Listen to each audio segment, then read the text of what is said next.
ਇਹ ਕਹਿੰਦਾ ਐਫਐਮਸੀਐਸ ਦੇ ਵਿੱਚ ਉਸਨੇ ਵੀ ਰੋਡ ਵਾਲੇ ਉਹਨਾਂ ਨੂੰ ਕੋਈ ਨੌਲੇਜ ਹੁੰਦੀ ਆ ਕਿ ਪਤਾ ਹੀ ਹੈ ਦੇਖੋ ਕਿੱਦਾਂ ਗੱਲ ਦਾ ਇਦਾਂ ਆ, FMCSA ਲੈ ਲਓ ਤੁਸੀਂ, ਚਾਹੇ ਕਾਰਬ ਲੈ ਲਓ, ਚਾਹੇ ਤੁਸੀਂ ਕੋਈ ਮਹਿਕਮਾ ਲੈ ਲਓ, ਇਹਨਾਂ ਮਹਿਕਮਿਆਂ ਦੇ ਵਿੱਚ ਜਿਹੜੇ ਅਸਲ ਜਿਹੜੇ ਤਜਰਬੇ ਵਾਲੇ ਲੋਕ ਆ ਉਹ ਬਹੁਤ ਘੱਟ ਹੁੰਦੇ ਆ। ਜੇ ਆਪਾਂ ਕਾਰਬ ਦਾ ਲੈ ਲਈਏ, ਅਸੀਂ ਕਾਰਬ ਦੀ ਗੱਲ ਅਸੀਂ ਕਰਦੇ ਕਿਉਂਕਿ ਸਾਡੇ ਘਰ ਦੇ ਨੇੜੇ ਆ ਕਾਫੀ, ਸੋ ਕਾਰਬ ਦੀ ਗੱਲ ਕਰਦੇ ਆ। ਜੇ ਕਾਰਬ ਤੇ ਦੇ ਵਿੱਚ ਮਤਲਬ ਗੱਲ ਤੁਹਾਡੇ ਸੇ ਧੂਆਂ ਹੋਣਾ ਹੀ ਨਹੀਂ ਹੈ ਜੇ ਕਾਰਬ ਦੇ ਲਾਗੇ ਫਿਰ ਤਾਂ ਤੁਹਾਡੇ ਤੇ ਧੂਆਂ ਹੋਣਾ ਹੀ ਨਹੀਂ ਮਾਸਾ ਵੀ।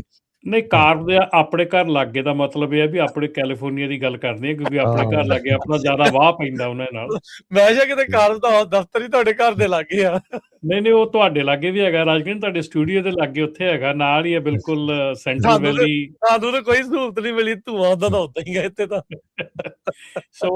ਸੋ ਇਹ ਕਾਰ ਤੋਂ ਆਪਾਂ ਜੇ ਗੱਲ ਸ਼ੁਰੂ ਕਰ ਲਈਏ ਤਾਂ ਅਸੀਂ ਕਈ ਵਾਰੀ ਉਹਨਾਂ ਨੂੰ ਮਿਲਦੇ ਹੁੰਦੇ ਹਾਂ, ਗੱਲ ਕਰਦੇ ਹੁੰਦੇ, ਤੇ ਕਈ ਵਾਰੀ ਪੁੱਛੀਦਾ ਵੀ ਤੁਹਾਡਾ ਕੀ ਤਜਰਬਾ ਟਰੱਕਿੰਗ ਦੇ ਨਾਲ, ਤੇ ਸਾਨੂੰ ਇਹ ਲੱਗਦਾ ਹੁੰਦਾ ਵੀ ਬਿਲਕੁਲ ਹੀ ਮਤਲਬ, ਕਿਉਂਕਿ ਦੇਖੋ ਗੱਲ ਏਦਾਂ ਆ ਜਾਂਦੀ ਆ। ਹੁਣ ਤੁਸੀਂ ਆਪਣੇ ਪੋਲੀਟੀਸ਼ੀਅਨ ਦੇਖ ਲਓ, ਜਿੰਨੇ ਪੋਲੀਟੀਸ਼ੀਅਨ ਆਪਣੇ ਕਾਨੂੰਨ ਬਣਾਉਂਦੇ ਆ, ਜਿਹੜੇ ਕਾਨੂੰਨ ਬਣਾਉਂਦੇ ਆ, ਹੁਣ ਜਿਹੜਾ ਇੱਥੇ ਕਈ ਕਾਨੂੰਨ ਬਣੇ ਹੈਗੇ ਕੈਲੀਫੋਰਨੀਆ ਦੇ ਵਿੱਚ, ਉਹ ਜਿਹੜੇ ਪੋਲੀਟੀਸ਼ੀਅਨ ਉਹਨਾਂ ਨੂੰ ਇੰਟਰੋਡਿਊਸ ਕਰਦੇ ਆ, ਉਹਨਾਂ ਨੂੰ ਜਾ ਕੇ ਪੁੱਛੋ ਵੀ ਉਹਨਾਂ ਦਾ ਕੋਈ ਪਿਛੋਕੜ ਹੈਗਾ ਇਹਦੇ ਵਿੱਚ, ਉਹਨਾਂ ਨੂੰ ਪਤਾ ਕੁਛ।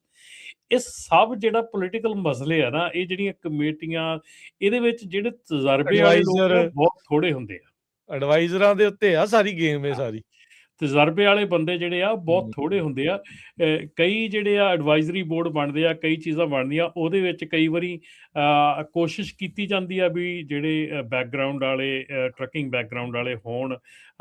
ਅਸੀਂ ਵੀ ਟਾਈਮ ਟੂ ਟਾਈਮ ਕੋਸ਼ਿਸ਼ ਕਰਦੇ ਰਹਿੰਦੇ ਆ। ਕਈ ਜਿਹੜੇ ਐਡਵਾਈਜ਼ਰੀ ਬੋਰਡ ਬਣਦੇ ਹੈਗੇ ਆ, ਉਹਨਾਂ ਦੇ ਵਿੱਚ ਆਪਾਂ ਸ਼ਿਰਕਤ ਕਰੀਦੀ ਆ, ਆਪਣਾ ਨਾਂ ਹੁੰਦਾ ਆ, ਪਰ ਕਈ ਵਾਰੀ ਜਿਹੜਾ ਆ ਉਹ ਕਈ ਥਾਵਾਂ ਤੇ ਨਹੀਂ ਹੁੰਦਾ। ਸੋ ਗੱਲ ਇਹ ਹੈ ਕਿ ਜਿਵੇਂ ਕਹਿ ਲਓ ਕਿ ਡਿਫਰੈਂਟ ਚੀਜ਼ਾਂ ਹੈਗੀਆਂ, ਡਿਫਰੈਂਟ ਸਟੇਟਸ ਆ, ਡਿਫਰੈਂਟ ਏਰੀਆਜ਼ ਆ, ਉਹਦੇ ਵਿੱਚ ਕਈ ਵਾਰੀ ਐਡਵਾਈਜ਼ਰੀ ਬੋਰਡ ਬਣਦੇ ਰਹਿੰਦੇ ਆ, ਕਈਆਂ ਦੇ ਵਿੱਚ ਨਾਂ ਆ ਜਾਂਦਾ, ਕਈਆਂ ਦੇ ਵਿੱਚ ਨਹੀਂ ਆਉਂਦਾ। ਪਰ ਇਹ ਆ ਵੀ ਡੈਫੀਨੇਟਲੀ ਇਹ ਤੁਹਾਡੀ ਗੱਲ ਸੱਚੀ ਆ ਵੀ ਜਿਹੜੇ ਕਾਨੂੰਨ ਬਣਾਉਣ ਵਾਲੇ ਆ, ਉਹਨਾਂ ਦੇ ਵਿੱਚ ਇਸ ਚੀਜ਼ ਦੀ ਬਾਹਲੀ ਜ਼ਿਆਦਾ ਕਮੀ ਨੌਲੇਜ ਨਹੀਂ। ਉਹਦਾ ਇੱਕੋ ਇੱਕ ਹੱਲ ਆ ਵੀ ਜਦੋਂ ਹਰਜੋਤ ਸਿੰਘ ਸੌਰੀ ਇੱਕ ਚੀਜ਼ ਮੈਂ ਪ੍ਰਾਈਮ ਐਗਜ਼ਾਮਪਲ ਦਿੰਦਾ। ਹੁਣ ਐਰਿਕਾ ਕਰਕ ਆ, ਉਸਨੂੰ 에ਅਰ ਫੋਰਸ ਅਕੈਡਮੀ ਬੋਰਡ ਦਾ ਮੈਂਬਰ ਬਣਾਤਾ। ਉਹਦੀ ਹੈ ਕੀ ਪਿਛੋਕੜ ਕੀ ਆ? ਚਾਰਲੀ ਕਰਕ ਦੀ ਵਿਡੋ ਆ, ਬਸ ਇਹੀ ਆ।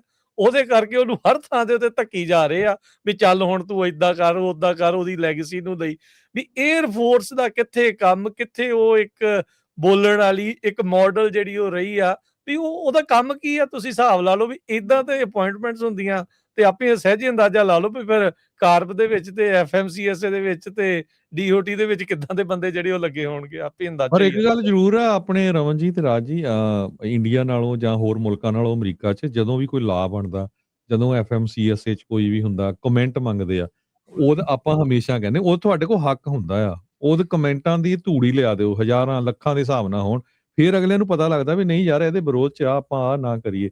ਉਹਦਾ ਆਪਾਂ ਸਾਰੇ ਜਿਹੜੇ ਆ ਇੰਨਾ ਰੌਲਾ ਪਾਉਣ ਦੇ ਬਾਵਜੂਦ ਵੀ ਬਹੁਤ ਠੰਡੇ ਰਹਿੰਦੇ ਹੈਗੇ ਆ।